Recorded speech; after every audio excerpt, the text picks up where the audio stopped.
Sex toys के बारे में बता रहे थे आप कुछ? तो sex toys is a massive market, बहुत बड़ा बिजनेस है। बिजनेस भी है, मार्केट भी है, रिक्वायरमेंट भी है, because sex is essential part of life. मतलब आप समझो कि जैसे खाना है वैसे सेक्स है। सेक्स टॉयज कैसे कैसे हैं मार्केट में और क्या क्या यूज होते हैं? सेक्स टॉयज हजारों तरीके के हैं। तो sex toys can be classified as male sex toys जो मर्दों के लिए है, और विमेन सेक्स टॉयज वुमेन के लिए है। तो हम मर्दों की बात करेंगे तो मेल सेक्स टॉयज में ऐसे सेक्स टॉयज है जो मर्द खुद के प्लेजर के लिए यूज करता है, जिसमें उसको मजा आए। ऐसे भी है जो वो यूज करता है अपने पार्टनर को प्लेजर करने के लिए। जैसे स्लीव्स होती है, तो स्लीव्स दो तरीके की होती है। स्लीव्स मतलब कि एक कॉन्डम जैसा स्ट्रक्चर जो आप पहन सकते हो पेनिस पे। तो स्लीव्स ऐसी भी आती है जो वाइब्रेट करती है, ठीक है, जो आदमी पहन के अपने पेनिस को एंजॉय करा सकता है। और स्लीव्स ऐसी भी आती है जिनके अंदर वाइब्रेटर लगा होता है, जिनके अंदर टिश्यूज होते हैं, जिससे वो अपने पार्टनर को, फीमेल पार्टनर को एंजॉय करा सकता है।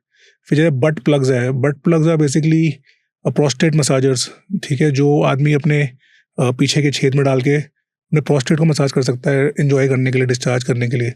तो ये सिंपल है। और इसके फिर और कॉम्प्लिकेटेड मॉडल्स है, गर्म करते हैं, ठंडे करते हैं, आवाज़ करते हैं, साउंड करते हैं, कलर करते हैं, लाइट करते हैं, जिसको जो पसंद है।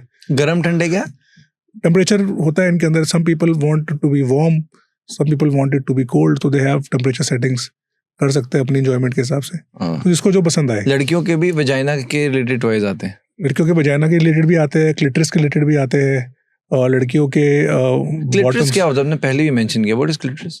तो जो लेडीज का योनि है, जो लेडीज का अगर आपने वजाइना देखेंगे तो vagina is basically the hole जिसमें पेनिस जाता है और बच्चा बाहर आता है, मेंसेस आते हैं। वजाइना के ऊपर एक छेद होता है, यूरिनरी होल, जिसमें पेशाब होता है। उसके ऊपर एक छोटा सा टिश्यू होता है, ऑर्गन होता है, जो एक मेल पेनिस की तरह होता है, जो इरेक्ट होता है लड़कियों में अराउजल में। इसको क्लिटरिस बोलते हैं।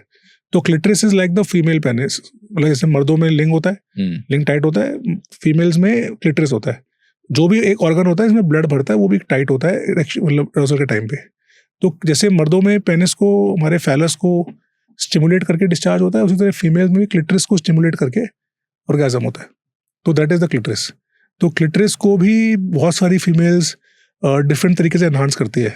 तो क्लिटरिस के ऊपर पियर्सिंग भी होती है, क्लिटरिस के ऊपर एनहांसमेंट भी होती है, क्लिटरिस के ऊपर बोटॉक्स भी लगता है, क्लिटरिस को स्टिमुलेट करने के लिए मसाजर्स भी आते हैं, ठीक है। कई बार जो सेक्स टॉयज आते हैं उसमें पेनिस पे आप पहन लो उसको, तो पेनिस के ऊपर वाइब्रेटर होता है। जब आप लेडी में डालोगे तो वाइब्रेटर क्लिटरिस को रब करेगा, तो उससे आपकी पार्टनर को जल्दी ऑर्गेज़म आता है। तो वो बहुत सारी चीज़ें आ गई है। तो जो कपल्स बात करते हैं वो कपल एक्सप्लोर भी करते हैं चीज़ों को बेटर करने के लिए। पहले ज़माने में जब सेक्स टॉयज नहीं थे तो ऑर्गेज़म में आने के लिए लोग क्या करते थे? तो पहले ज़माने में तो ऑर्गेज़म आते नहीं थे विमेन में। तो पहले ज़माने की बात करें तो 75% जो मतलब 80% लेडीज़ थी जो अपनी पूरे जीवन काल में ऑर्गेज़म महसूस नहीं करती, पता ही नहीं था ऑर्गेज़म होता क्या है। तो वो तो अब जाके because women are getting educated और विमेन को इतना एक्सेस मिल गया है और बहुत सारी अच्छी गायनेकोलॉजिस्ट है जो बहुत अच्छा नॉलेज दे रही है, इस कारण से ये सेक्सुअल ऑर्गेज़म और सेटिस्फैक्शन कुछ तो होता होगा प्लेजर के लिए पहले ज़माने में। डिल्डो होते थे पहले, वो तो डिल्डो तो आज भी अवेलेबल है। डिल्डोज आर बेसिकली आर्टिफिशियल पेनिसेस। तो कोई भी ऐसा पेनिस नुमा स्ट्रक्चर, चाहे वो गाजर मूली हो, वो भी होते थे। पर ऐसा कोई वेल डिफाइंड सेक्स टॉय तो मुझे नहीं आइडिया है कि मतलब होता होगा। I have no idea. Right. थोड़ा सा बात कर लेते हैं अबाउट स्पर्म इनफर्टिलिटी कैसे होती है। मतलब स्पर्म के बारे में, मतलब अगर मैं इन शॉर्ट पूछूं, स्पर्म इंसान के अंदर, लड़के के अंदर स्पर्म कम कैसे हो जाता है? तो स्पर्म बेसिकली शुक्राणु है। शुक्राणु मतलब कि शुक्राणु is the Hindi word? Hindi word शुक्राणु।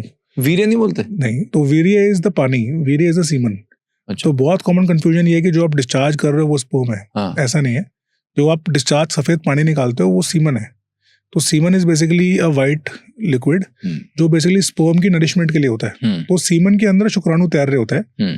तो शुक्राणु बनता है टेस्टिस में, जो मर्दों का टेस्टिकल है, और सीमन बनता है बाकी ऑर्गन में, प्रोस्टेट है, सेमिनल वेसिकल है।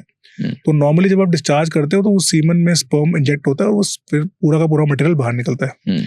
तो शुक्राणु कम होने के बहुत सारे कारण है, और आज के सबसे कॉमन कारण है शुक्राणु कम होने का, वो है लाइफस्टाइल एंड पुअर डाइट। तो शुक्राणु जो है उसको प्रॉपर बनने के लिए 3 चीजें चाहिए। पहला, आपका टेस्टोस्टेरोन हेल्दी हो, आपके टेस्टिस का टेम्परेचर ठीक हो, और टेस्टिस के ऊपर कोई डैमेजिंग सब्सटेंस ना हो, जैसे रेडिएशन या वेरिकोसील या वेन्स।